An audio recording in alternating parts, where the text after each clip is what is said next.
Hey Canucks fans, is there a chance that our bottom six might actually surprise us next year? I'm Clay Emo, I'm at Canuck Clay on Twitter, I'm at Clayton Emo on Instagram, I'm the founder of the GLCPC, the Good Looking Canucks Positivity Club, and this is my Canucks take, all in one take. It's Clay's Canucks commentary for Saturday, November the 7th. This is where you get Canucks insight that's positive and timely. It's a bit of a crazy day, it's a bit of a crazy time, so I want to make sure that, first and foremost, you're all doing okay. And I guess it's par for the course because it's 2020, but we finally have got confirmation that it looks like indeed Joe Biden will be the next president of the United States, the 46th president of that country. And I'm just getting ready for a lot of weeks and months of fallout, lawsuits, protests, and who knows what's going to happen down in the States. And then even up here, Dr. Bonnie Henry, some new regulations that are going to affect a lot of things, everything from social gatherings to the fact that I won't be bowling for the next couple of weeks because as we try and get the COVID numbers that are under control here in BC. So a lot going on. And yeah, so I just want to make sure that you guys are doing okay. And related to that, but not exactly related, is because today's Saturday, that means tomorrow's Sunday, I'm going to be looking for questions for my Ask Me Anything vlog. So it can be Canucks related, it doesn't have to be, but put it down below in one of the comments. Just start it with AMA for Ask Me Anything, and I'll make sure that I do my best to get to it in tomorrow's vlog. So again, looking for questions, looking for submissions for my Ask Me Anything vlog tomorrow, and I truly hope that you are doing okay. Okay, that's enough social commentary for one day. Today I want to talk about the bottom six, and we know that especially with the Canucks being in a very tight salary cap position, that a lot has been made of how much money is in the bottom six. Guys like Brandon Sutter making 4.3, Jay Beagle, Anton Roussel, Louis Eriksson, who's a fringe second line, third liner, depending on where Travis Green puts him. But we know between Beagle, Roussel, and Sutter already that there's a lot of money locked up in the bottom six. Thankfully, it's kind of counteracted by relatively cheaper deals for guys like Zach McEwen and Tyler Motte.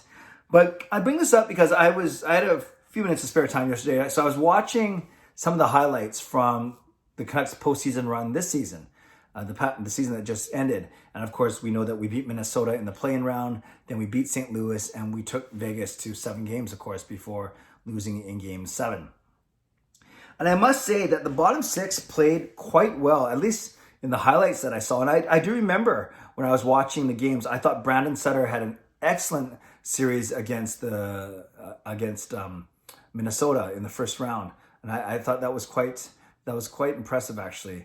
Was Brandon Sutter's performance, and then in the second round, I thought that guys like Tyler Motte really stepped up, and even Jay Beagle had a decent series in the second round, and then first round of the playoffs. You know what I mean? Second round postseason, first round playoffs against St. Louis, and then of course, the team overall struggled to create a lot against Vegas, but there were still some decent performances in there as well. You look at the scoring; it's not all about the scoring, but there's 17 games total between the 3 series, and they all played 17. Jake Virtanen only played 16, and Zach McEwen only played a few.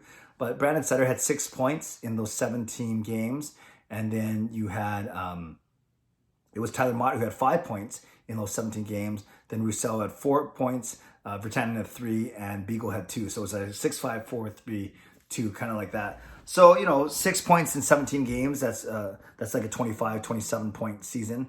And that's not bad for a bottom six guy. And that was, of course, as I mentioned, that was Brandon Sutter who led the bottom six guys. So I thought that they played okay. And maybe, hopefully, that's the kind of play that we can get from them when the season starts, whenever that is, next season.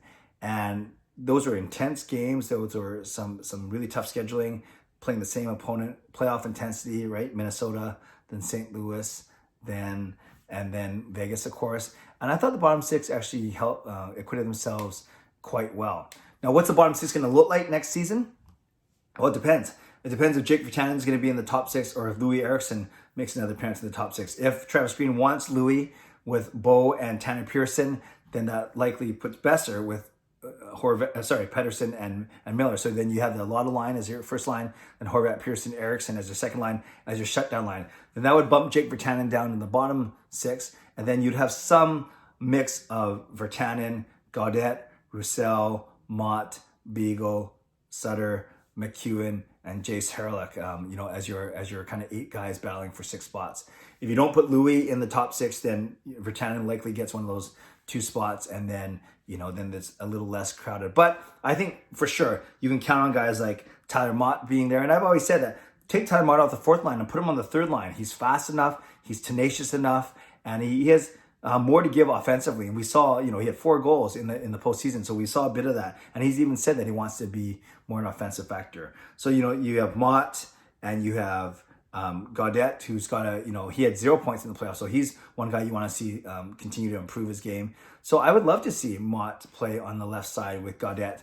And then on the right, then you could put a Zach McEwen. That line, sounds good to me, actually. Gaudette between McEwen and Motte. Do you have enough in terms of defensive experience and coverage? Well, Motte helps, but the other 2 guys are quite young, so maybe that's a bit of a concern. But maybe you don't look at them as a shutdown line. You try and get some offense out of them, and then you have a pure shutdown line, your 4th line of Beagle, Sutter, and then one of Roussel or Harlech. Maybe, and that's the way you go. It depends on what Travis Green wants to do. So I think there's potential. Yes, I know they make a lot of money, but I guess my point is I saw flashes of Sutter's good play. He had some really good scoring chances. You guys remember he had actually that really nice setup to Troy Stecher on a beautiful goal that was, I think it was in the St. Louis series where it was the game, it was the game 6, the series, the game the series clinching game where they won 6-2. But you might remember it's a beautiful goal where Pettersson and Hughes played back, back and forth. Then it went down to Sutter, and then Sutter did a really nice pass to Stecher, and Stecher put it past Binnington from the slot. I think that's the goal. Oh no, it's not the goal that Chase Binnington, the Besser goal, did. But yeah, Sutter can make good plays around the net, and he's good in the faceoff circle. Jay Beagle is very good in the faceoff circle, and we saw that he scored a goal against St. Louis or Vegas as well. I can't remember which one it was. We saw Tyler Motte, on those breakaways and making really good moves, deking guys like Pietrangelo. Granted, Pietrangelo didn't have I don't think he had a stick on the one that Motte scored, but that there's some really good potential there for offense. So all to say, I would love to see the bottom 6 prove some people wrong next season and prove some people wrong with respect to people. A lot of people complain about how much money they make. They can't do anything about that now, but what they can do is show that they are somewhat worth or close to worth what they are getting paid. I expect Roussel to have a bounce back year. I expect Gaudette and McEwen to grow with new contracts. I expect Tyler Motte to surprise a lot of people. And then if Sutter and Beagle can just hold their weight, then the bottom 6 may be not so much of a liability and not be so much of a punching bag for the Canucks. But we shall see. Maybe it's wishful thinking, but you guys know me. I'm an optimist. I'd love to see the things that they can do and continue their strong play from the postseason. So Canucks fans, let me know what you think.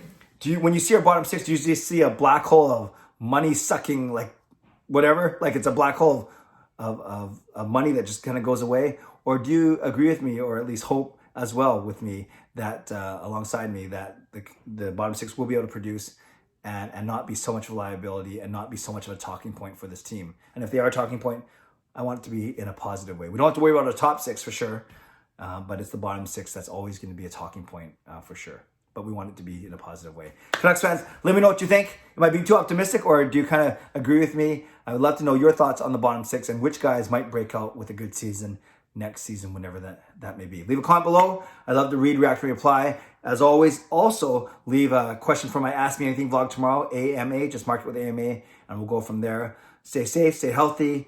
Subscribe if you'd like to. Like this video if you'd like to. And take care of yourselves and of each other. Have a great rest of the evening and weekend. I'll check in with you tomorrow with my Ask Me Anything vlog. God bless, and go Canucks go.